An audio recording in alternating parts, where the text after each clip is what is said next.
Tech Propaganda, an introduction to critical thinking and technology. My name is Noah Gift. Let's talk through some of the key issues here with tech propaganda.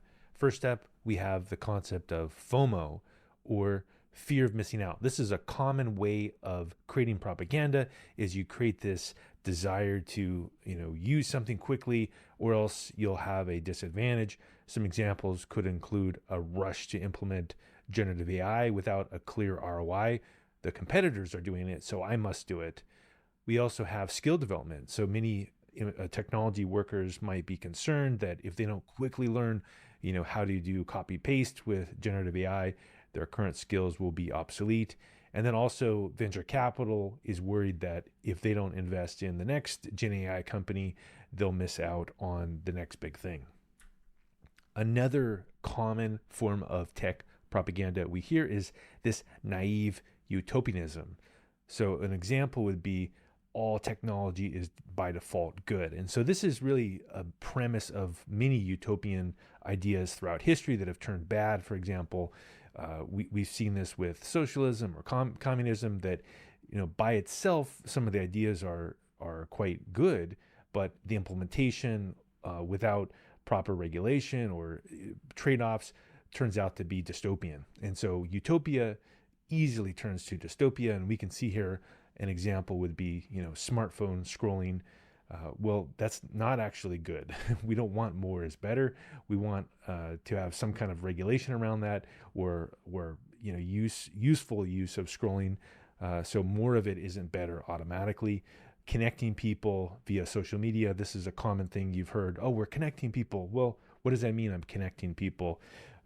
Is it going to lead to world peace, or is it going to potentially cause lots of harm because people that wouldn't necessarily be connected, that have problems, connect with other people that have problems, and then real world harm occurs. Also, you hear naive things like, well, we'll just do universal basic income via crypto, which is magic beans. Well, magic beans have no value. So by displacing people and giving them magic beans, does that really solve any problems? Also, we've heard things about education. Well, let's just replace the teachers with chatbots, right? AI education for all. That's a very naive way to think. And then disruption. You hear this quite a bit as well, is that this is this technological solutionism. So everything has a technological solution. But the problem with this is it ignores negative externalities. So for example, if you get rid of all of the taxi drivers, what about the money they paid for the medallions? What about unlimited traffic inside of a city, et cetera, et cetera? So this idea that all disruption is good really is a naive way to look at utopianism. We also have this concept of selling 2-day-old fish. And this is a common problem if you go to a supermarket and you're looking at buying some kind of fish or meat, etc. A lot of times they'll say, hey, what about these scallops? Well, they're telling you that because it's old fish and they got to get rid of it quickly. Maybe it's on a discount. And a lot of times education providers, let's say a professor or a technology company that provides courses and training material, they already have content on a particular technology, and they say, look, we have these courses and books and they make a lot of money right now, so let's ignore improvements that maybe make things more safe or more performant. Some examples would be exaggerating the job market demand for technology, appealing to authority. So, oh, well, this big tech company uses this technology, so you should use it too. Also dismissing newer languages as unnecessary or overly complex, or why this new language is too hard to learn, or this language that we're all using currently isn't actually old and slow. You can do this and this and this and this to not make it old and slow. So you hear this quite a bit as this rationalization of all the problems the language has. But ultimately what this comes down to is a misunderstanding at a very deep level of the concept of an S-curve. What an S-curve means is that there's a growth phase and then there's a plateau. All languages, all technologies have an S-curve, and then the future means that there's going to be improvements. And so it's important to think about not just the current peak of the S-curve, but also the growth phase. Superficial media is a common thing where propaganda is spread, and a lot of times it's the appearance of useful information, but it's implemented as magical thinking. So some examples would be any media that monetizes their podcast, for example, via supplements. And the reason for this is that there's almost no evidence that supplements do anything other than take your money. And so if somebody's selling you something that has no proven benefits by the scientific community, you can guess that potentially other things they're doing also have no scientific benefit. Conspiracy theory forums, this is kind of an easy one, right? If you're thinking about conspiracy theories like flat Earth, there's not a lot of deep thinking happening. Also, podcast hosts with little experience in the topics discussed. So, for example, a podcast host that's discussing AI and they have no background in AI, no educational experience, no background putting it into production. That might be a misinformation or propaganda section because the host can't call the guests out on things because they don't understand the topic they're promoting. Also, sensational predictions about the future with little to no evidence. We hear this a lot on podcasts. Oh, AGI is coming next week, or this super crypto thing is happening, but where's the evidence that that's actually happening? And then oversimplification of complex topics. You'll hear this a lot with propaganda is, oh yeah, well, we can just give everybody universal income and it'll solve all the problems that we're doing because of the technology we're deploying, et cetera, et cetera. It's really a way of glossing over something. And so oversimplification is really a common pattern in these forms of propaganda. We also have this attitude of push to disrupt. So what this means is that you have an overconfidence in technology to solve complex problems. Some examples would be, hey, look, let's just figure out the business model later. I'm sure it'll work. Or let's go ahead and push this product to the market before they actually work. For example, you could make that critique about self-driving cars or social media or iPhones or generative AI. Do we actually know exactly the pros and cons of this? Does the public deserve to have better testing? Another one is ignoring the negative externalities as well. So, oh yeah, let's disrupt. Well, what about actually the commons? What about the effects on other people? Aren't those equally as important as the technology? And then dismissing critics as just not understanding the vision. So this is a really common way to critique people with propaganda, is if there's a valid critique like, well, wait a second, you're actually breaking the law. Shouldn't we be thinking about the current laws? Well, you just don't understand the vision. Billionaireism is another form of propaganda we see over and over again, and it's a Masonic billionaire tech founder worship form of propaganda. And so you can see this with blog posts, for example, that literally say this. They say billionaires build, right? So we need more billionaires. Billionaires are the ones that are solving real problems, not, regular people. And then also extreme wealth really means that you know everything, right? So this is a common trope that isn't true. Idolization of tech billionaires as infallible, right? If someone has $1 billion and they're in tech, that must mean they're a visionary.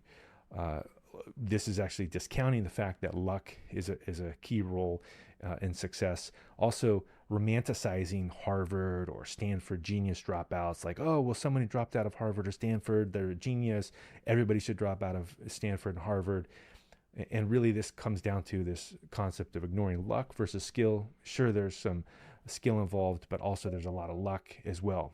We also have the overemphasis on the individual genius versus the team doing the work. And so you'll see this a lot in these billionairism type propaganda messages where it's all about a particular genius, but the scientific research around performance shows that the team is the one that's actually doing the work. So, launching rockets into space, who's doing the work? A billionaire, or is it actually the team that's actually doing the work that's making the rocket go into space?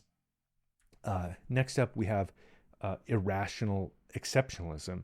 And so what this means is that there's a belief that startups themselves are uniquely destined for extraordinary success, but the evidence itself doesn't support that, right? And so some examples would be that most startups fail, but we're different. And I think the statistics are that, something like 90% of startups fail. In fact, you could even say that something like 1% or even profitable at any point in their history. And this is a statistically incorrect way to think about the world. Also, you hear things like weekends are a social construct. You should just work on the weekends, or we're changing the world. That's why you need to do all these strange things or work really hard. Also, rationalization of the present hardships, because in the future, everything's going to be much better. Also, just really looking at the people that are failing constantly in these startups and dismissing these failures as just something that won't apply to you, even though they do apply. And then also the glorification of extreme effort and sacrifice. Of course, the sacrifice and effort is done by the workers, but the portfolio holders of venture capital are able to benefit from the indexing of the risk. We also have this concept of doubling down. And this is a really common one we hear in terms of propaganda, is that you create bigger and bigger claims to distract from the original claim. So, for example, you say self-driving cars will be here next year. It doesn't happen. And you say, oh, wait a second, we're actually going to Mars, right? So it's really a way of, hey, look over here. Even though I made this claim that's completely ridiculous, I'm going to make an even more ridiculous claim to distract you from the first ridiculous claim. Likewise with GenAI models, they have flaws, but don't worry, the next model is going to be sentient. We have, artificial general intelligence, and it's going to be smarter than humans. So don't worry about this particular flaw. So it's really a way of making an even bigger claim to distract from the original claim. And you just keep making those claims and continually distracting people, and they won't notice the original claims that you've been incorrect about. We also have the concept of a Trojan horse product. And this is a very common one as well. In the venture capital space, is you create an open source product that uses community labor. So, hey, let's go ahead and we'll build the community together. But then later, once it's successful, it's got market adoption. The company then forks it to a commercial license and basically completely destroys all of the goodwill of the users. And this is the rug pull strategy, right? And it's a very common strategy in venture capital.